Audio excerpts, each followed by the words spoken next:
ఆంధ్రప్రదేశ్ రాష్ట్ర ప్రభుత్వం కీలక నిర్ణయం తీసుకుంది. పోలవరం ప్రాజెక్ట్ నిర్మాణంలో కాంట్రాక్టుదారుడు నవయుగ సంస్థకి నష్టం వాటిల్లిందంటూ భారీ మొత్తాన్ని చెల్లించేందుకు అంగీకరించింది.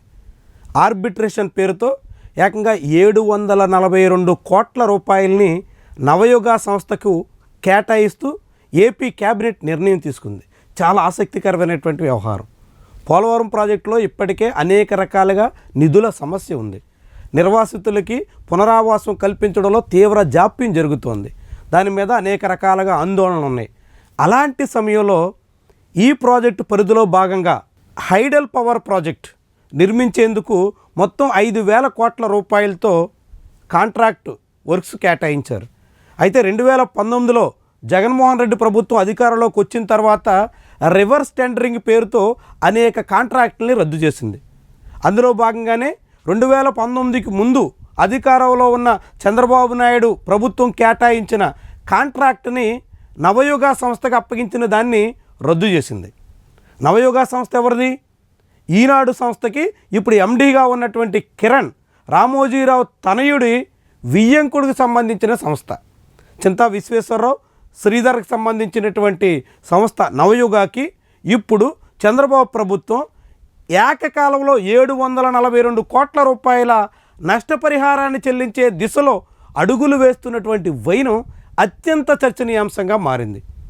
5,000 కోట్ల రూపాయలు విలువైనటువంటి ఒక కాంట్రాక్ట్ విషయంలో ఏకంగా 742 కోట్ల రూపాయలు ఆర్బిట్రేషన్ పేరుతో అప్పగించేటువంటి వైనం చాలామందిని విస్మయానికి గురి చేస్తుంది. అసలు ఏం జరిగింది? 2019 ఆగస్టు నెలలో ఈ కాంట్రాక్టుల రద్దు వ్యవహారం మీద అనేక రకాల న్యాయపరమైనటువంటి వివాదాలు చెలరేగాయి. దాని మీద ఆర్బిట్రేషన్కి సంబంధించినటువంటి విషయంలో కృష్ణా జిల్లా కోర్టులో ఆదేశాలు ఇచ్చినట్టుగా చంద్రబాబు ప్రభుత్వం చెబుతోంది.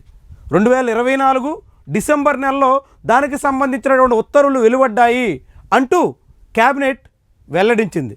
ఆ ఉత్తర్వులకి అనుగుణంగా ఇప్పుడు ఏప్రిల్ నెలలో జరిగినటువంటి క్యాబినెట్ భేటీలో నిర్ణయం తీసుకుని 742 కోట్ల రూపాయల మేర నవయుగ సంస్థకి లబ్ధి చేకూర్చేలా ఏపీ ప్రభుత్వం అడుగులు వేస్తుంది. నవయుగతో పాటుగా ఏపీ జెన్కో కూడా నష్టం జరిగింది కాబట్టి 986 కోట్ల రూపాయల నష్టాన్ని ఏపీ జెన్కో కూడా పూడ్చేటువంటి దిశలో అడుగులు వేస్తున్నట్టుగా చెప్తున్నారు.